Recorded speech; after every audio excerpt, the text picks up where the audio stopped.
Is everyone comfortable? So nice, and there is more cake too, so feel free to have seconds. We are so excited to have these two amazing award-winning authors with us tonight. And I'm sure we're all gathered because we like a good mystery and we like to figure out the puzzle.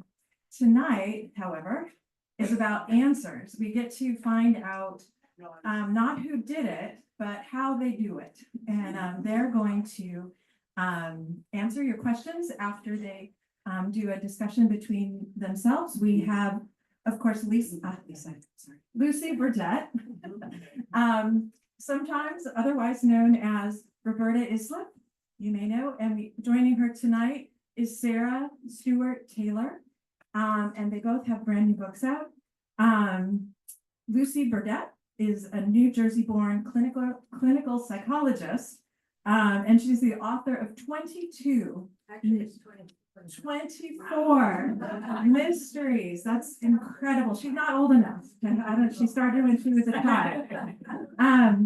She also introduced a thriller, The Key Lime Crime. Oh, I'm sorry. No, that was the 10th book that won the Florida Book Award Bronze Medal for Popular Fiction. Her first thriller, Unsafe Haven, was published in 2021. And many of her books and stories have been shortlisted for Agatha, Anthony, and Macavity Awards. She's a past president of Sisters in Crime, which sounds like a fun group, and is currently serving as president of the Friends of the Key West Library. Sarah is coming to us tonight from Vermont. She's the author of the Sweeney Street George series set in New England, and the Maggie Darcy mystery set in Ireland and Long Island. Agony Hill is the first book in her new series, so you'll all be hooked. Sarah has been nominated for an Agatha Award, the Dashiell Hammett Prize, and the MWA Sue Grafton Memorial Award. Her mysteries have appeared in numerous Best of the Year lists, and I'm going to let them tell you the rest. Thank you so much for coming tonight. Welcome. Thank you. Thank you for having us. Can you hear all right? Okay. I was excited when I saw that Sarah had a book out the same day as I did, because I thought you all might be a little tired of just me. So, and I know Sarah's books, I've read them all, and I know you'll enjoy them too. So we knew each other. This was a calendar from 2007. We were both starting out in Sisters in Crime. So these are funny pictures if you want to look later. But then Sarah took a little break for raising children and lambs. You'll hear about. So I'm glad that you're back. Yeah, I'm so glad to be here. So we thought we'd tell you each a little bit about our books, and then we have questions to ask each other before we turn it over to you. Yeah, you want to start, Sarah? Would you like me to start? All right. Well, I'm just so happy to be here, and I'm so grateful to Lucy for sharing your hometown pub date with me. It's really fun to sort of be there for someone's hometown event, because you know I can just tell how much you all love her and her books, and it's really fun for me to get to know a new bookstore and a new town. So thank you for the warm welcome. So yes, I live in Vermont, and my family and I have a small farm there. We raise sheep and we grow blueberries, and we have way too many chickens. And you know, the farming part of my life really did inspire this new series in a lot of different ways. So Agony Hill is the first in a new series set in 1960s Vermont. And it opens in the hot summer of 1965 when an outsider arrives in a small Vermont town.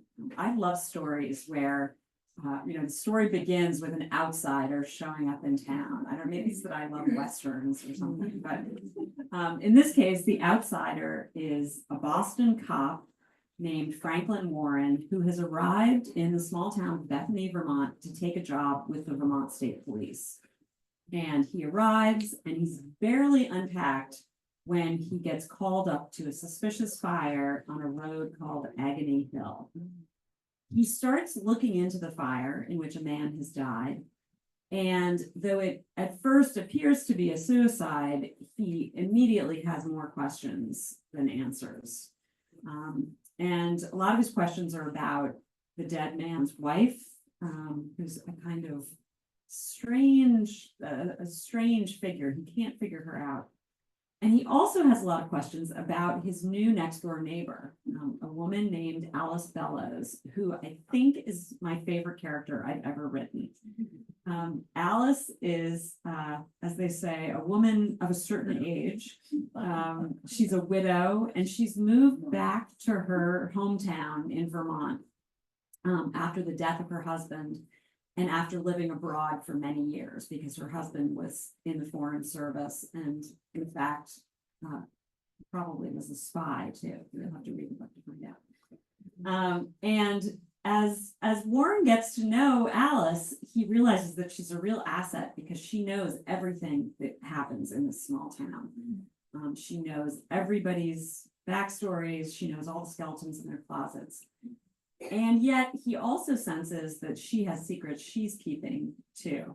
And so that's Agony Hill. And I'm really excited to kind of share it with you. It was fun for me. I was born in 1971. And as I was saying to someone, I really had fun sort of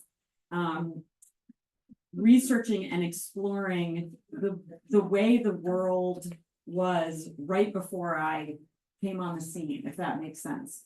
It was really fun to sort of, just to learn about all of the really interesting history that was going on in 1961. Back in the old days. Why they called when we were growing up history. Yeah. So I'm really kind of envious of Sarah in some ways, starting with a brand new everything, a brand new book, brand new characters, brand new setting, because anything's possible. Mine, Poisonous Palette, is number 14. So I have a different challenge, which is not to bore readers, and also to be able to let new readers come into the series without feeling overwhelmed. So that's the balance, not to bore the regular readers. And of course, some readers who know the series better than I do, but also to bring new people in. So I'm always trying to think about what could I do that's a little bit different in this book. They all take place in the Keys, except for a Scone of Contention, which went to Scotland, which it turns out was not very favorite. People want her to stay in Key West. It was very fun.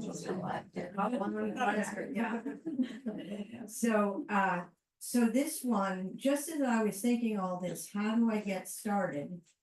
I got an email from a reader, and I'm going to read you part of it because it was such a thrill, and it's such a big part of the book now. She wrote and said, "I recently finished your new book and enjoyed it very much, especially the part where you talk about hippies living down in the Keys in the past. I was one of those people that ended up down there in 1978 with my friend Denise.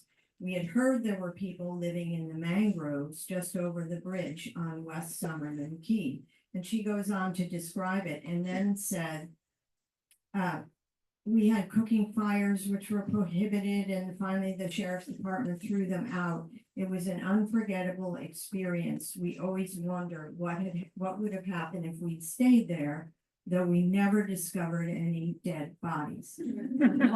You can imagine. I'm thinking, oh, dead bodies. Yeah. Is that not amazing? Yeah. So I started to think about how I could tell the old story, but with the present characters. And what I ended up doing is having one of the women who were in that commune in my book, not in this lady's real life, disappeared right at the end of this whole situation. And they never knew what happened to her. No body was found. She never showed up again in Michigan. So her friend, who was sharing a tent with her, came down to look up Hayley Snow, who's the food critic character in the Key West Mysteries, who's gotten quite a reputation now for being nosy pants. And so she came to ask her help, and that's how it starts. And then as I was writing it, I said, well, I should write some little sections from the 1970s. And just so that I know in my head what was going on, what things were like. And then I decided, well, why can't I try weaving them in? Which is what I ended up doing. So there are little snippets from the past, from the perspective of this character who's come down to talk to Hayley Snow. And so that's kind of, I'd never done anything like that before. So it was challenging. And then it was interesting when I sent it into my editor, she said, well, I'm still called a cozy mystery, even though things aren't that cozy. She said, usually cozy writers don't use this technique. It's more a technique of suspense. But I think you did it well. So fine, we're going to run with it. Don't even give them an opening. Just hand it over. Yeah. So also at the same time that this was happening, a lot of the book takes place in Big Pine Key, which is about 30 miles north of Key West. And so the police detectives I know would not be allowed to take cases up there, including Hayley's husband. So just at that moment, the Sheriff's Police Academy for Monroe County appeared. And so, oh boy, did I have fun making that. So that's how things started anyway. Yeah. So Well, should we if talk I about can, next? if I can ask you, one of the things that I love about this book is the sort of parallel story structure, and Lucy does do it really well. We have Hayley's story unfolding sort of on one plane, and then Catherine and Veronica, who are the two young women who were camping out in the mangroves, and Veronica ended up disappearing in the past timeline. So we get that story sort of happening on another plane, and it's really I really enjoyed the way that you only let out enough information in Catherine and Veronica's story to kind of keep us going, but not to give things away about what happened. It's very tricky. So how did you do it? What did you write them separately, or did you in fact write them threaded together? I was writing them threaded, and then about halfway through, I said, I better write the whole story of what happened in the past. Well, and Chris, who's in my writers group and always helps me when I'm stuck, said, yeah, well, we really don't understand what happened. And I said, that's because I don't understand what I'm not very good at plotting to the end. So that helped writing that whole the part in italics out, Right, to really get a grip on what happened, which also could start explaining why things are going so badly now. right. Well, Yeah. it's very well done, as you'll see. There's also another element that you haven't mentioned, which is an Ernest Hemingway element in this book, which I also loved. And in fact, it's the Hemingway angle that kind of starts the story in a sense, because Catherine writes to Hayley and says that she's working on a book about Hemingway's wives and toxic relationships. And it's just such a fun conceit, because I don't know that I've ever heard of anybody doing that, but of course that's a natural, right? But I mean, Hemingway was the original toxic relationship guy.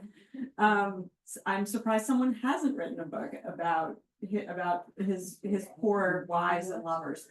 So where did that come from, and how did you integrate that into the book?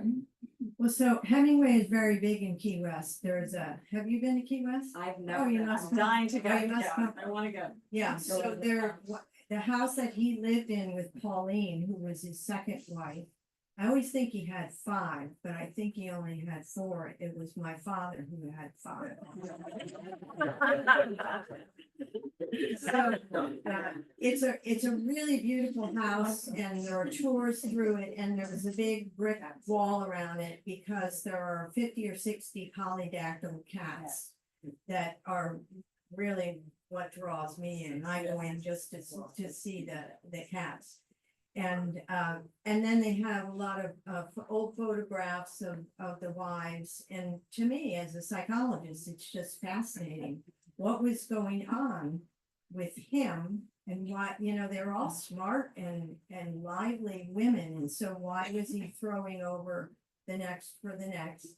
And why were they willing to go along with it? So, it seemed like a natural thing for this woman to be writing this story because also toxic love is a theme in her own life. Right. And as it turns out, there's some toxic love in the old days too. So it all fit together. Yeah. Yeah. So I want you to tell us, this is a new book, all new characters, and I loved both the other series. So what was it like starting over fresh and where did these characters come from? Good question. In many ways, Agony Hill started, it started with, and there were a couple of different inspirations, but one of them was that, the area of Vermont and New Hampshire where I live right on the border. So our sort of little metropolitan community, as we jokingly call it, because it's not at all metropolitan, is towns on both sides of the river, and both Interstate I-91 and Interstate I-89 go through the area where I live. They, as you probably know, if you've driven north, they meet up in White River Junction, Vermont, and that's where I live, right near there, and that's where the book takes place. And the coming of the interstates to our towns was a really monumental change. You talk to people who were around then, and they say, we sort of went from being really, these little towns were more like it was the 1930s or the 1940s than the 1960s. And there was huge anxiety about what was going to happen when the interstates arrived. Who are these people from Connecticut, who are going to be coming up, or New York? And when you read the old newspapers from that time period, there really was just all this speculation about how everything would change, and people were all up in arms about it. And on the other hand, there was a lot of excitement about the opportunities and, more tourists, and people would buy second homes. And so it was sort of this mix of anxiety and excitement. And at the same time, there were all these other really interesting things going on. Just, on the world stage, the Vietnam War was heating up, of course. President Johnson had signed the Civil Rights Act the summer before, and then signed the Voting Rights Act that summer of 1965. In Vermont, there was a huge change in the way that towns were represented in the legislature. We had always had one representative per town. And then it was decided that this was not representative because there were population centers in Burlington and Rutland and some other places. So just all this change happening. And I really wanted to set a mystery against that kind of change. I just thought it would be kind of a fun way to examine character and to, I think for me, the reason I write mystery novels and the reason I love reading mystery novels is that they sort of reflect the character and they reveal character because your characters are being put under great pressure. The pressure of an investigation, the pressure and grief of a death or a murder. And so I just love the idea of kind of setting it there. So I started with the history, and then I had to come up with who were these people who were going to inhabit the book.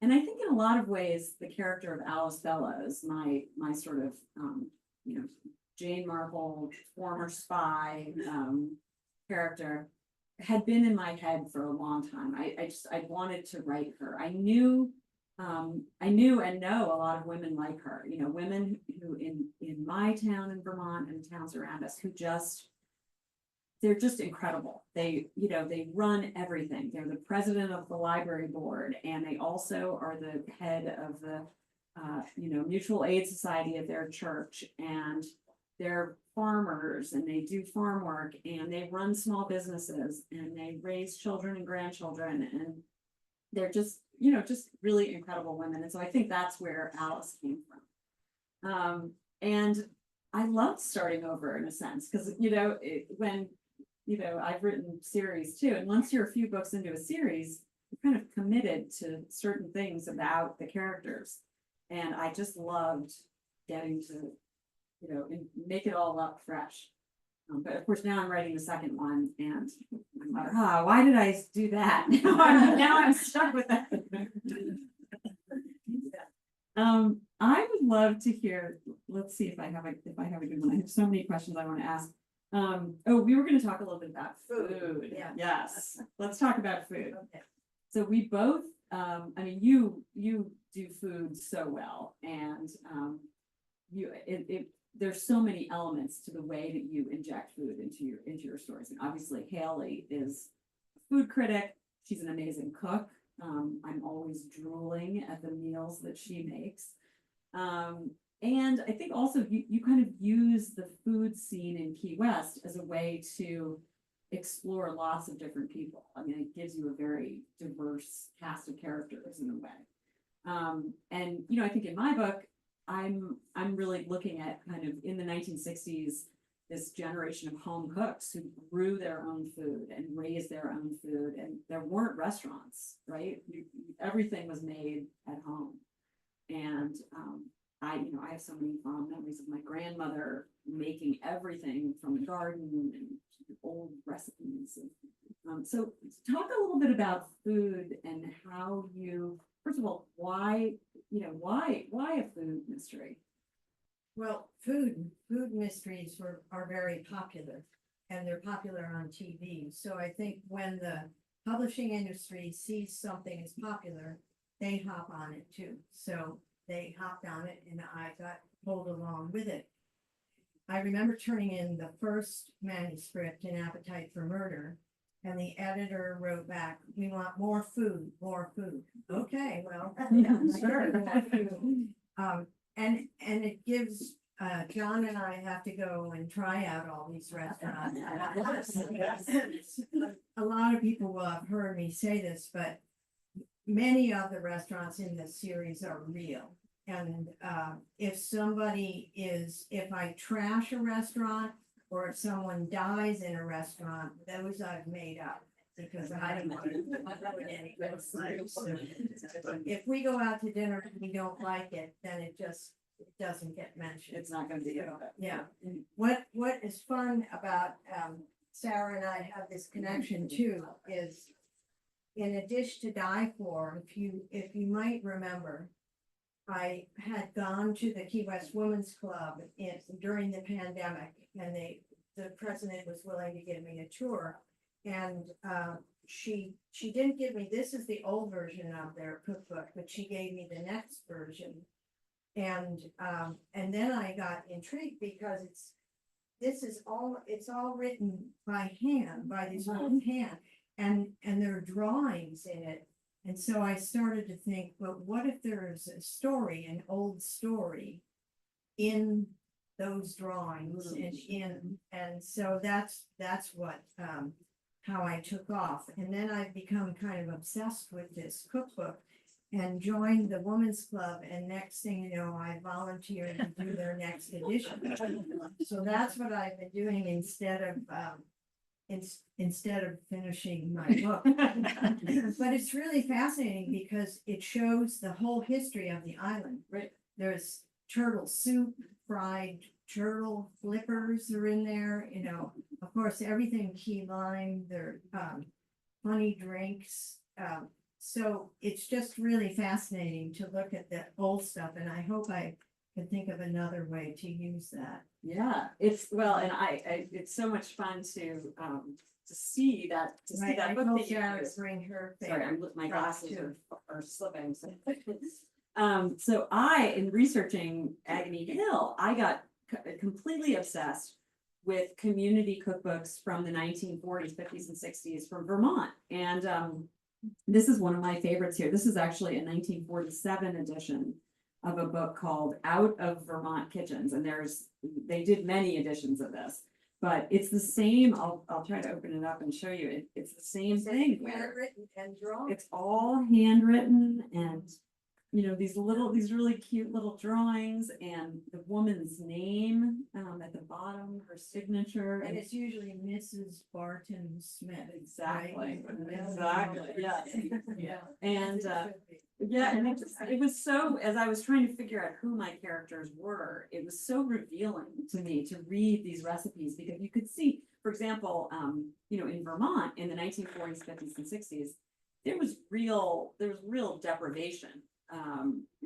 These were not prosperous places, and so you could see it in the recipes. All these substitutions. If you can't afford butter, you can use this other ingredient. If you don't have enough eggs, you can use something else, and it feels very almost Depression era, even though it was a bit later. But yeah, these are so much fun.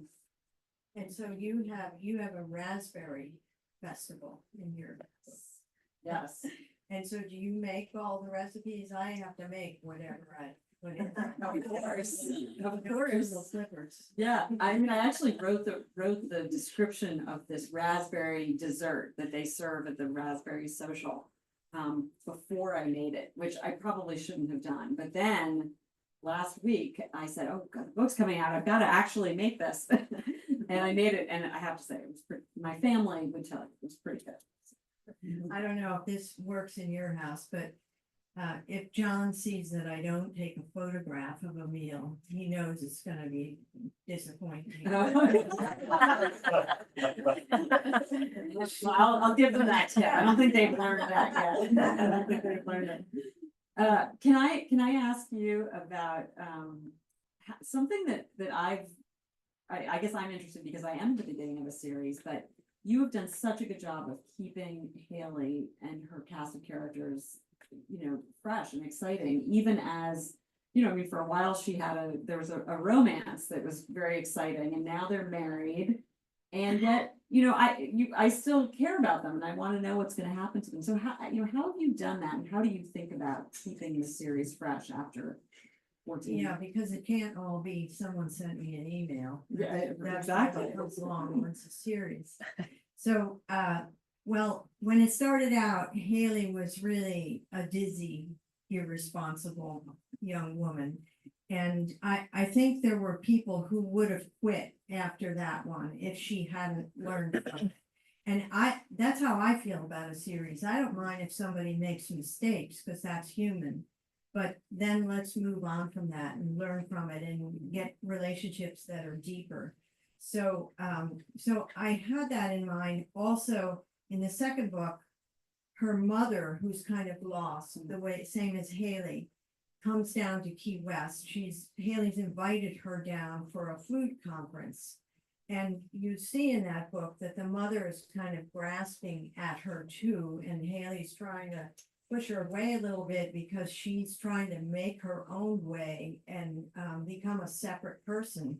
Well, by now, her mother's living there and has a flourishing catering business, and the relationship is one of my favorite things to write because it shows the difference between being in your early 20s with your mother when you're just still rolling your eyes, and then even 5 or 7 years later, realizing what a great person she is, and they're friends as well as mother-daughter. Yeah.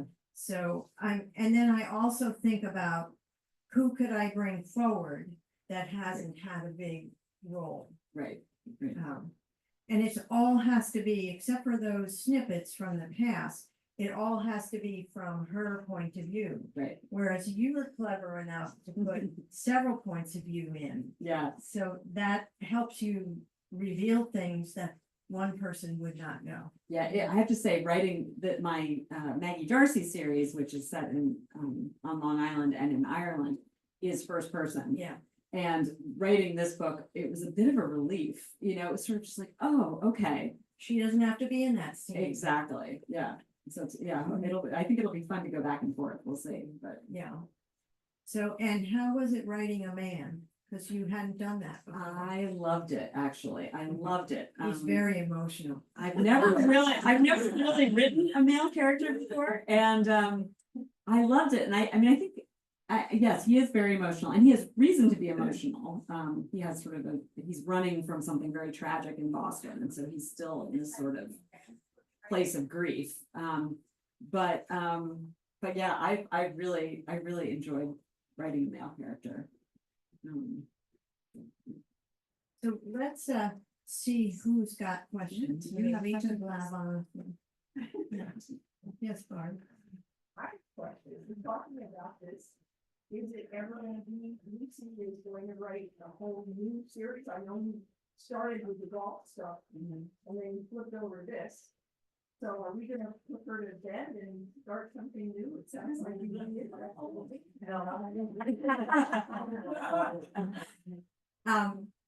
Part of it is, am I still interested in it? And are people still buying it? Really, those are the two criteria, because if people are starting to drift away, which sometimes happens with a long series, you find other things you want to read instead. But if the sales are not there, then the company might say, let's see something else.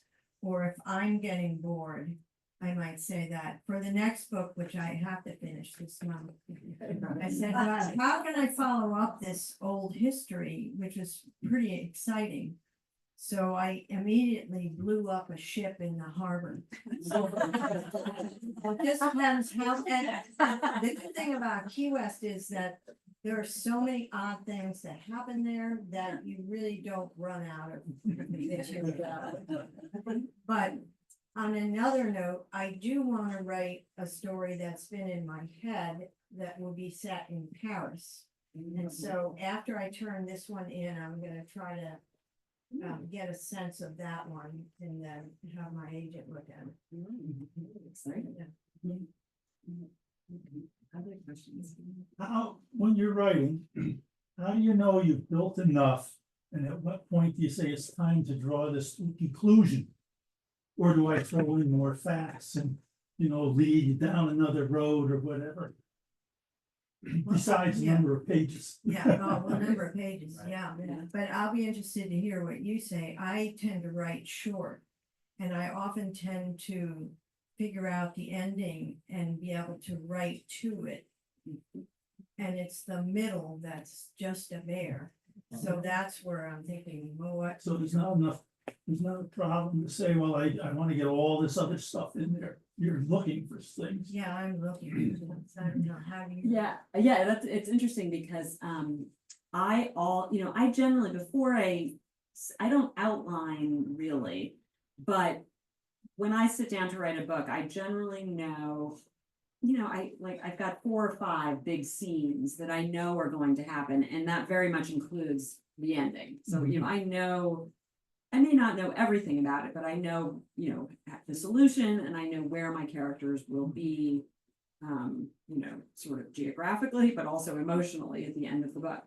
So, and I also write short. My process is to write a very, as sort of quick as I can first draft of the book that's just terrible. I mean, just awful. So, full of holes and things that don't make sense and messy and so I write to the end, just as you do. And then as I go back, I'm layering things on and I'm adding detail but I can't do that until I know. No, because where I'm sometimes you're reading it over and you see things that belong in there that you just didn't see Right, before. exactly. That's how my mind works. Yeah. So, yeah, it's a messy process. I'm envious of people who can write an outline and then write the book. I don't know how you could think up what goes in the outline. It's funny, I mean, almost every time I start a new book, I think, all right, this time I'm gonna have an outline, I'm gonna be really organized and it's gonna go so fast. And every time I end up throwing the outline away for exactly that reason. I don't know the characters until I come to the end of the first draft. I don't know what story I'm trying to tell until I come to the end of that first draft. And so outlining is wasted effort, I've discovered. Oh, that's good to know. What else can we do? I've only been to Key West once, but I could recognize a lot of places because I've been reading the books about Key West for so long. And as an aside, all the way down, I picked up a friend at the Palm Beach airport because I was in Florida for the winter. And all the way down through the Keys, my GPS kept saying, turn right. So we could have swamped. Well, there's a story idea for you. I did see on the Key West Facebook page today, which there are many, a story about someone who had driven off into the water, and they had pictures of his. Yeah, so he was drunk, but that's a little older. This could be. This could be a the good start of- story. Yeah, there you go. Yeah. Have you heard from the woman who sent the email and texting? Oh, yeah, she wants to know, did I hear from the woman who sent the email? So I'm nervous about it because she hasn't read it yet. But she wrote, I did a blog about it, which you all might be interested in, because I asked her if she had any photos from those days and could I use them, and she sent them to me. And so I put them in this blog, and the funny thing is she looked just like me. I put a picture up there of me in the late 70s. We're both in overalls with the long hair and big glasses. It was just the time. So I heard from her this week, and I had sent her a book and inscribed it and everything. And she said she's a librarian, which is a good thing. So she was showing it to all of her friends at the library, and everyone's very excited that her story got used. And her friend who did not disappear in real life, she's excited about it too. So they were gonna do a whole display of the blog and the photos and the book, but she hadn't read it yet. And so it's very much darker than her story, so. I think we have time for one more question. Lucy, so does that woman, she doesn't live in Florida now, does she? No, she lives in Michigan, just like the character. Okay, well, thank you so much. That was absolutely.